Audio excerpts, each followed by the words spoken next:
अजीब मंजर है इस दौरे मुनसिफ़ी का यहाँ, गुनाह साबित नहीं और उम्र कट रही जेलों में।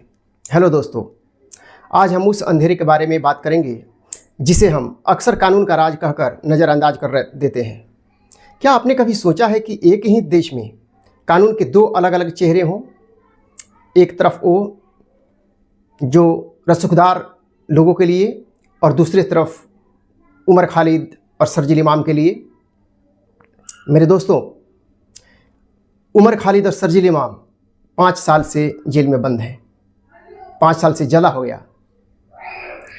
लेकिन विपरीत साइड में, अपोजिट साइड में अगर आप देखते हैं तो जो रसूखदार लोग हैं, बड़े बड़े लोग हैं, वो कानून को ठेंगा दिखा रहे हैं। जिनके ऊपर कन्विक्शन हो चुका है, जिनके गिल्ट तय हो चुका है, जो दोषी साबित हो चुके हैं, उनको फुली लिबर्टी मिलता है।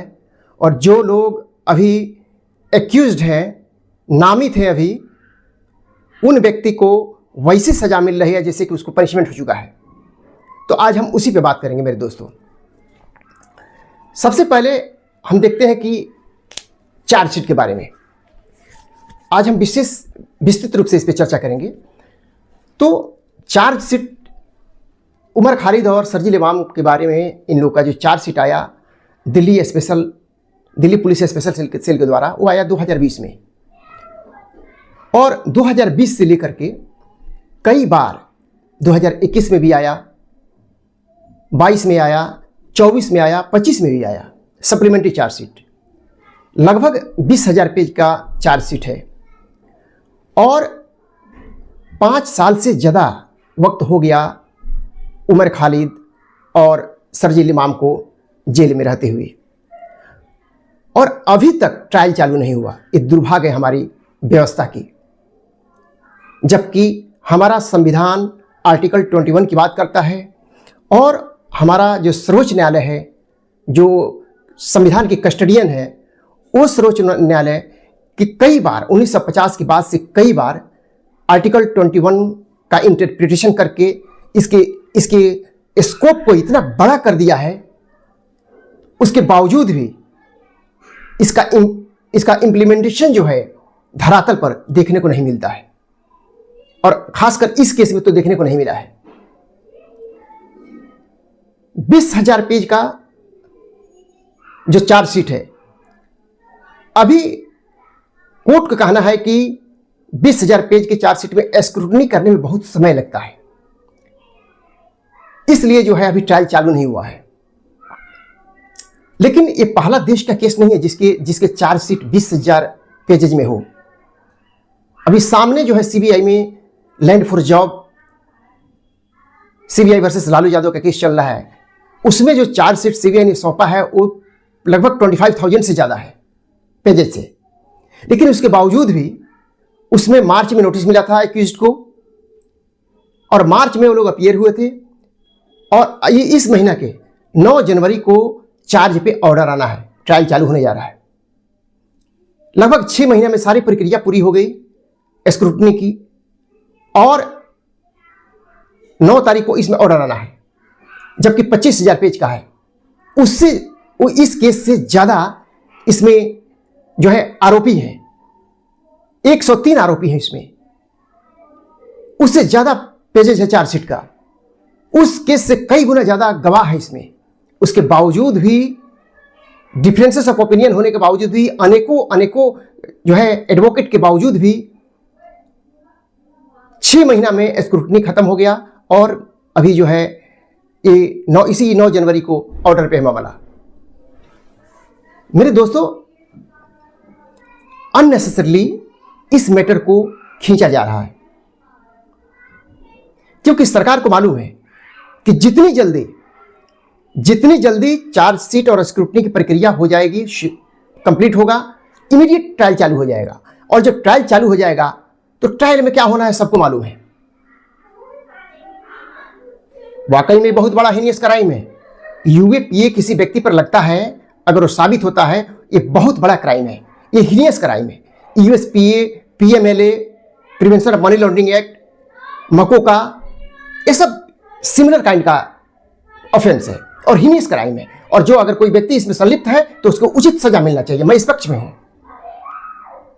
जो उचित सजा है उसको मिलनी चाहिए। लेकिन अगर वो व्यक्ति 5 साल से ज्यादा हो गया जेल में, ट्रायल चालू नहीं हुआ, और वो व्यक्ति अगले 5 साल तक जेल में रह करके और उसके बाद में अगर उसका एक्विटल होता है, तो आप कल्पना कीजिए कि उसके जिंदगी के अमूल 10 साल 10 ईयर्स उसका कंपेंसेशन कौन देगा? उसके बूढ़े मां बाप जो इस पीरियड में मर जाएंगे, उसके अनाथ बच्चे हो जाएंगे, उसकी असहाय बीवी, क्योंकि यही एक आदमी था जो he is the man to supply and earn bread and butter, provide bread and butter. You can imagine the circumstances in which the family is living. तो इसको कौन कंपनसेट करेगा? मेरे दोस्तों, इसमें जुडिशियरी की, ये मेरा अपना ओपिनियन है कि बड़ी लचीलापन है। जुडिशियरी जो कहता है और जो कहता है जुडिशियरी, वो जुडिशियरी अभी दिखाई नहीं दे रहा है। हमारा संविधान आर्टिकल 21 की बात करता है और कहता है कि no person shall be deprived of his right to life and liberty except according to procedure established by law। किसी भी व्यक्ति की व्यक्तिगत स्वतंत्रता और उसके जीवन को छीना नहीं जा सकता, सीमित नहीं किया जा सकता, जब तक कि कानून उसको वैसा करने के लिए नहीं कह रहा है। और बिना ट्रायल का आप कैसे इस निष्कर्ष पे पहुंच जाएंगे कि वो दोषी है? 5 साल तक समय हो गया और ट्रायल चालू नहीं हुआ, ये किसका दोष है? और कई बार कितना जजमेंट है ऑनरेबल सुप्रीम कोर्ट का जिसमें कहा गया है कि अगर ट्रायल डिले हो रहा है, अक्यूज्ड जेल में है, वो सफर कर रहा है, ये तो उसका फंडामेंटल राइट का वायलेशन है। आर्टिकल 21 का जो प्रोसीजर एस्टेब्लिश बाय लॉ है उसका वायलेशन है। तो अगर ये वायलेशन और केसेस में है तो इस केस में क्यों नहीं है? मेरा प्रश्न यह है।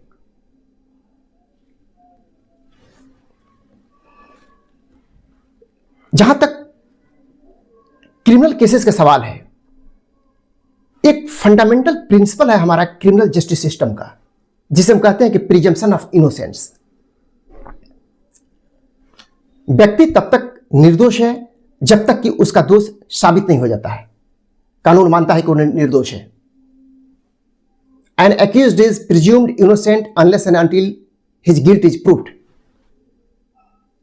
और ये मैं नहीं कह रहा हूं, यह ऑनरेबल सुप्रीम कोर्ट कहता है। In the matter of Sanjay Thakrar versus government of India 2021 में ऑनरेबल सुप्रीम कोर्ट ने बोला था कि an accused is presumed innocent unless and until proved guilty. जब तक उसका दोष साबित नहीं हो जाता है तब तक उसको निर्दोष मानना है। हमारा human right commission, UDHR, universal declaration of human right, Bharat उसका सदस्य है। भारत ने उस पर साइन किया है, उस चार्टर पे पूरे विश्व के देशों ने साइन किया है। उसका आर्टिकल 11 क्लॉज 1 कहता है कि everyone charge with A penal offence has the right to be presumed innocent unless and until proved guilty according to procedure established by law at which he has had all the guarantee necessary for his defense। ये कहता है हमारा human right. Universal declaration of human right का article 11 clause 1 कहता है कि तब तक नहीं मानना है उसको जब तक वो दोषी साबित नहीं हो जाए। दोषी साबित कब होगा? वो ट्रायल के बाद। आप पहले कैसे अजीम कर लीजिएगा? इसके आगे, इसी बात को आगे बढ़ाते हुए एक और जजमेंट है, state of Rajasthan versus Balchand alias Ballia, 1978 का ये जजमेंट है ऑनरेबल सुप्रीम कोर्ट का। उसमें ऑनरेबल सुप्रीम कोर्ट ने बड़ी स्ट्रांगली इस बात को रखा है और कहा है कि bail is the rule and jail is an exception. Bail is the rule and jail is an exception. Jail में किसी व्यक्ति को उस समय भेजना है जब जितने भी ऑप्शन है वो एग्जॉस्ट हो चुके हैं, जितने विकल्प है सारे विकल्प का प्रयोग किया जा चुका है, उसके बाद में उसको जेल भेजना है। लेकिन यहां एक एफआईआर पर उस व्यक्ति को जेल भेज दिया गया और भी 5 साल के लिए। फिर सुप्रीम कोर्ट के इस जजमेंट का क्या? एक और जजमेंट है, बहुत इंपॉर्टेंट लैंडमार्क जजमेंट है, Maneka Gandhi versus union of India. Maneka Gandhi versus union of India, ये भी जजमेंट है, 1978 के जजमेंट है। इसमें ऑनरेबल सुप्रीम कोर्ट ने कोट किया है कि depriving someone of his right to life and liberty without due process must be considered as punishment. कि बिना उचित प्रक्रिया का, एक शब्द का यूज किया है कि विदाउट ड्यू प्रोसेस, बिना उचित प्रक्रिया का प्रयोग किए हुए, बिना उसको अवसर दिए हुए उसको दोषी मान लेना और जेल में उसको रख देना, यह आर्टिकल 21 का उल्लंघन है, अवहेलना है, हनन है। फिर और आपने ये मेनका गांधी वाला जजमेंट में आपने 41 साल पुराना जजमेंट, इस मेनका गांधी वाला जजमेंट में लगभग 28 साल पुराना आपने एक जजमेंट को ओवर रूल किया है। आप जो ऑनरेबल सुप्रीम कोर्ट का एक जजमेंट था 1950 का, ए.के. गोपालन वर्सेस स्टेट ऑफ मद्रास 1950, उस जजमेंट में आर्टिकल 21 के शक्ति को बहुत सीमित कर दिया गया था। 5 जजेज का बेंच था और उसमें ए.के. गोपालन साहब को जेल भेज दिया गया था प्रिवेंटिव एक्ट में। वो एक कम्युनिस्ट के नेता थे, उन्होंने वो ऑनरेबल सुप्रीम कोर्ट गए हुए थे। उस समय 5 जजेस का बेंच बना था और उसमें 4 जज जो है वो मेजोरिटी में जो फैसला दिए थे, वो बोले थे, उन्होंने बोला था कि नहीं, प्रोसीजर एस्टेब्लिश बाय लॉ जो आर्टिकल 21 कहता है, ये ऑलरेडी पार्लियामेंट्रियन ने कानून बना दिया है। आर्टिकल 21 में 21 कहता है कि no person shall be deprived of his right to life and liberty except according to procedure establish by law. तो जब प्रोसीजर एस्टेब्लिश बाय लॉ है और जब सांसद ने बना दिया है लॉ, तो उस लॉ के अधीन में अगर कोई किसी को पकड़ करके जेल भेजता है तो राइट है।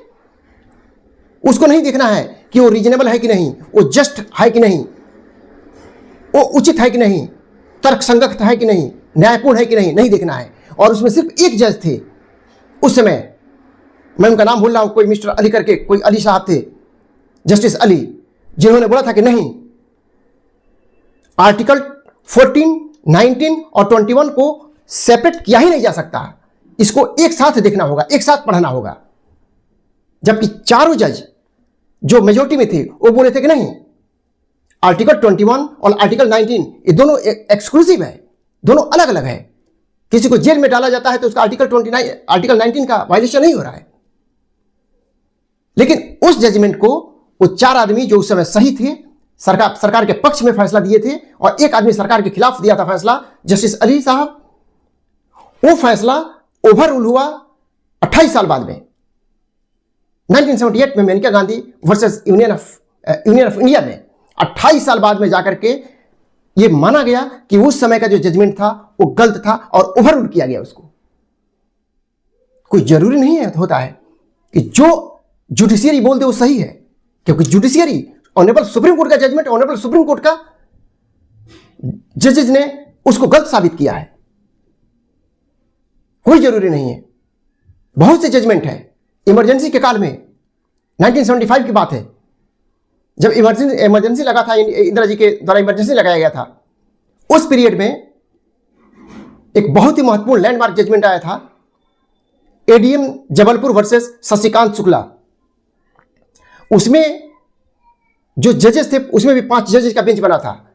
4 जजेस जो थे वो इमरजेंसी को सही साबित किए थे कि जो भी जिसको सरकार पकड़ कर जेल में डाल रही है विरोधियों को, वो प्रोसीजर एस्टेब्लिश बाय लॉ के द्वारा है आर्टिकल 21 के द्वारा है और सही है।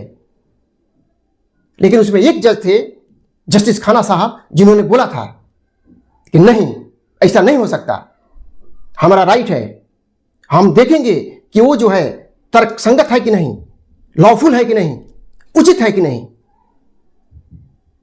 It should be fair, just and reasonable. लेकिन उनका बात नहीं माना गया था और फैसला सरकार के पक्ष में आया था। लेकिन उस फैसला को 2017 में justice Puttaswamy versus union of India 2017 में आधार के खिलाफ जो मामला चल रहा था, राइट टू प्राइवेसी वाला, इसमें 2017 में लगभग 40-41 साल के बाद में उसको ओवररूल किया है सुप्रीम कोर्ट ने, ऑनरेबल सुप्रीम कोर्ट ने। और सिर्फ ओवररूल नहीं किया है, ये जो हमारे ऑनरेबल चंद्रचूड़ साहब थे, जो अभी रिटायर किए, इनके फादर उस समय हुआ करते थे, 4 जो मेजोरिटी के जजेस थे, 4 आदमी के जज, 4 जस्टिस थे, उसमें इस चंद्रचूड़ साहब के फादर भी थे। उन्होंने भी फैसला दिया था कि नहीं, वो चारों मिलकर फैसला दिए थे कि नहीं, जिसको भी जेल में डाला जा रहा है वो सही, कानून सही है, प्रोसीजर एस्टेब्लिश बाय लॉ के द्वारा है और उसका कोई राइट नहीं है, उसका right to life and liberty suspend है, उसको जीने का हक नहीं है इमरजेंसी में। लेकिन जस्टिस खाना साहब बोले थे कि नहीं, इमरजेंसी हो या कुछ भी हो, आर्टिकल 21 सस्पेंड नहीं होता है। लेकिन उनका बात नहीं माना गया था और उस समय जजमेंट आया था, इनके खिलाफ जजमेंट आया था, सरकार के पक्ष में आया था, इमरजेंसी को सही ठहराया गया था। उस फैसला को 41 साल बाद 2017 में justice Puttaswamy versus union of India के द्वारा उसे गलत साबित किया गया है। और उस समय के चंद्रचूड़ साहब थे, सीनियर चंद्रचूड़ साहब, उनके जो लड़के जूनियर चंद्रचूड़ साहब से अभी जो रिटायर किए हैं, इन्होंने माना है कि उस समय का फैसला गलत था, मेरे फादर का फैसला गलत था। ओवररूल किया गया और आधिकारिक तौर पे, ऑफिशियल तौर पे ओवररूल किया गया, उसको कूड़ेदान में डाल दिया गया। फिर हम कैसे मान लें कि जो भी फैसला आ रहा है ऑनरेबल सुप्रीम कोर्ट का उसमें एरर नहीं है? मैं और आज, उस समय जो 1950 में जो आर्टिकल 21 की जो दायरा था वो बहुत नैरो था, इंटरप्रिटेशन उतना नहीं हुआ था। हमारी लाइफ एंड पर्सनल लिबर्टी की जो दायरा था उसको बहुत संकुचित किया गया था। लेकिन धीरे धीरे समय बढ़ता गया, इसका इंटरप्रिटेशन होता गया। Maneka Gandhi versus union of India, उसके बाद में बहुत से जजमेंट आए, पुट्टास्वामी जजमेंट, इन सारे जजमेंट में धीरे धीरे इसका दायरा इतना बड़ा कर दिया गया है। आज राइट टू प्राइवेसी इसके द्वारा आया, right to life and liberty आया इसके द्वारा। जितने भी हमारा आर्टिकल 19 के right to form associations, right to reside anywhere through the length and breadth of the country, right to assemble peacefully without arms, right to carry on any occupation through the India, उस समय जो सिर्फ किताबों में लिखी गई थी, आज के दौर में उसको धरातल पे हमारा ऑनरेबल सुप्रीम कोर्ट ने इंप्लीमेंट किया है। लेकिन मेरा कहने का मतलब है कि किताब में जब इंप्लीमेंटेशन है वो एक के लिए इंप्लीमेंट है, एक के लिए सही है, एक के लिए कहा जाता है कि नहीं आर्टिकल 21 का वायलेशन है, अगर वो ज्यादा समय जेल में रहता है तो उसको बेल दिया जाना चाहिए, तो बी के लिए क्यों नहीं ये नियम लागू होता है? अब क्यों नहीं होगा? इस प्रकार का सौतेला व्यवहार क्यों? ये तो वही ना हो गया, कहने वाली बात है कि bring man before me and I will show you the rule. आदमी को देख करके फैसला, दोहरी मापदंड।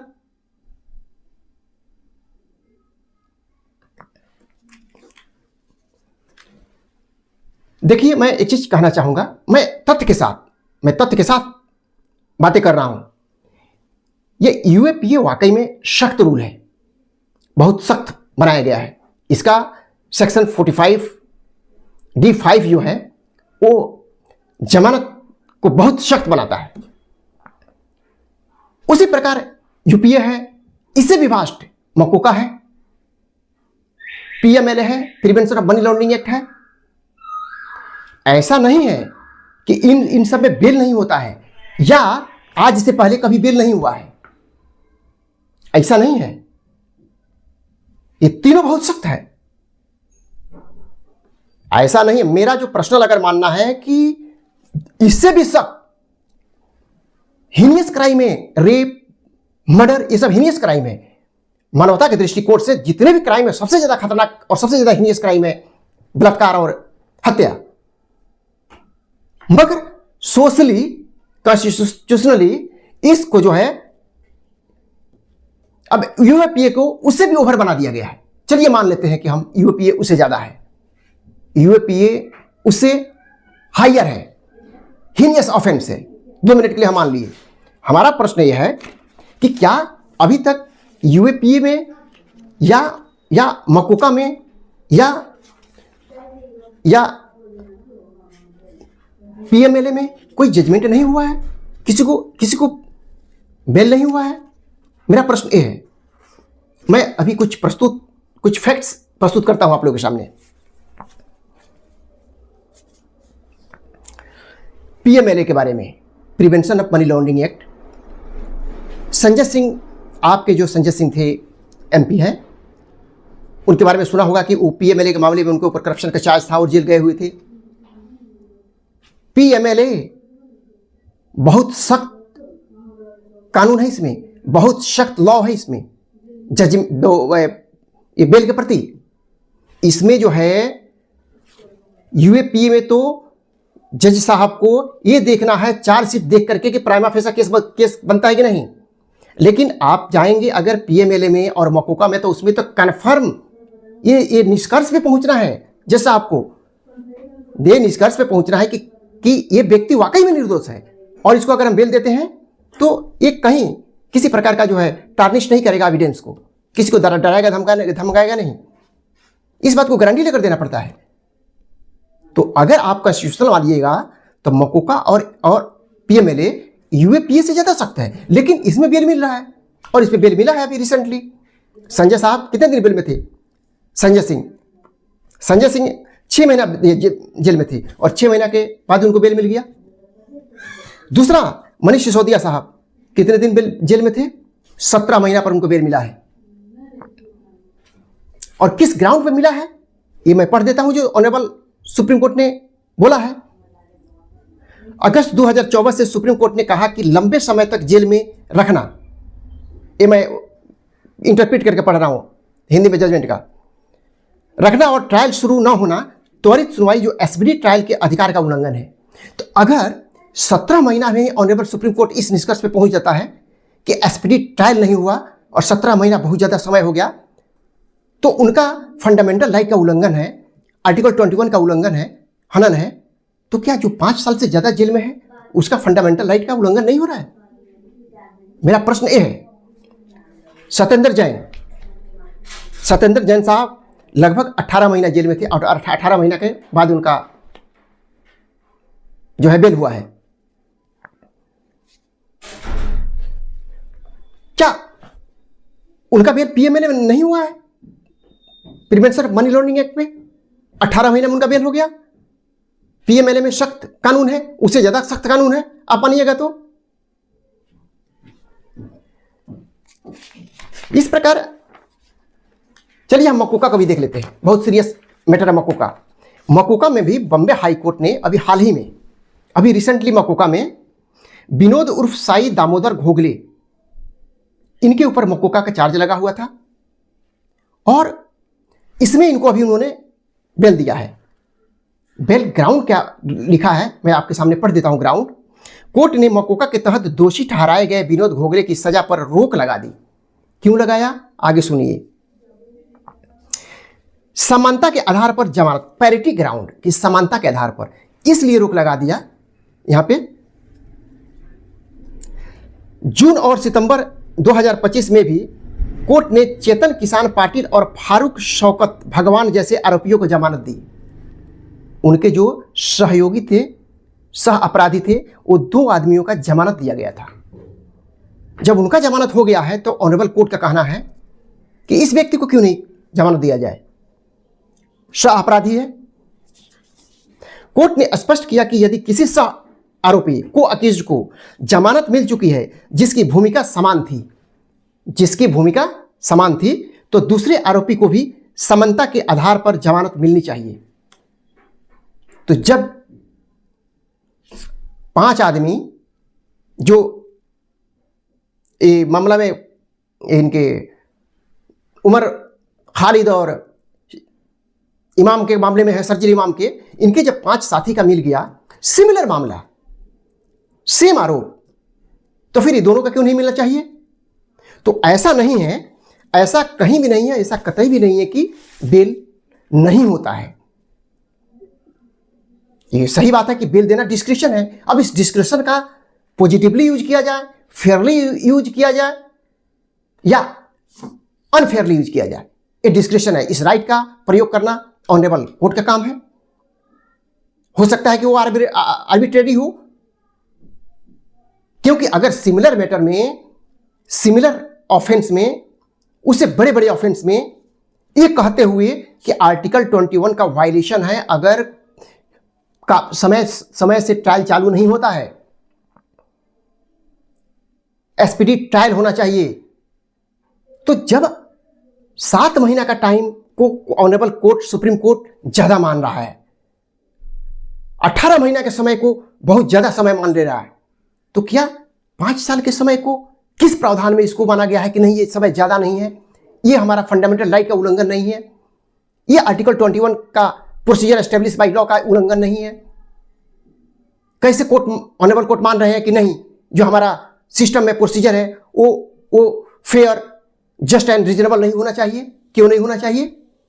और इस पे अगर कोई सवाल कर रहा है तो क्यों नहीं करे सवाल तो होना चाहिए। और अब तो और सवाल होना चाहिए कि जब ऑनरेबल सुप्रीम कोर्ट ने 1950 में जिसको सही ठहराया, उसको 1978 में मान लिया गया कि फैसला गलत था और बहुत बड़ी गलती हुई थी। जिसको 1976 में फैसला जब ऑनरेबल सुप्रीम कोर्ट ने दिया था इमरजेंसी में, उसको 2017 में माना जाता है कि फैसला बहुत घोर अन्याय था वो।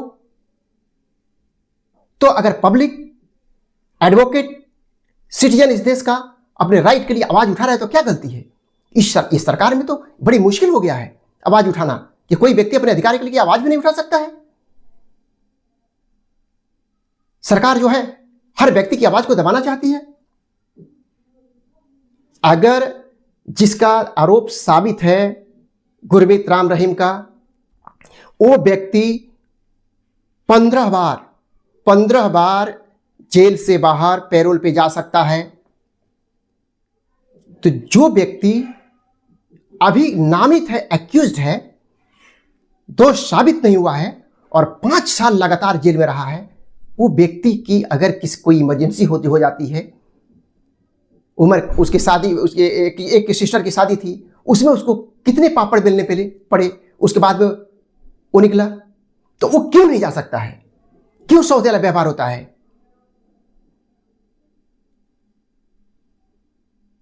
इससे मुझे कहते हुए कतई संकोच नहीं हो रहा है कि आज के दौर में हमारे जुडिशरी की साख पर धब्बा लगा है, जुडिशरी की साख गिरी है और इसमें कहीं से कोई दो मत नहीं है।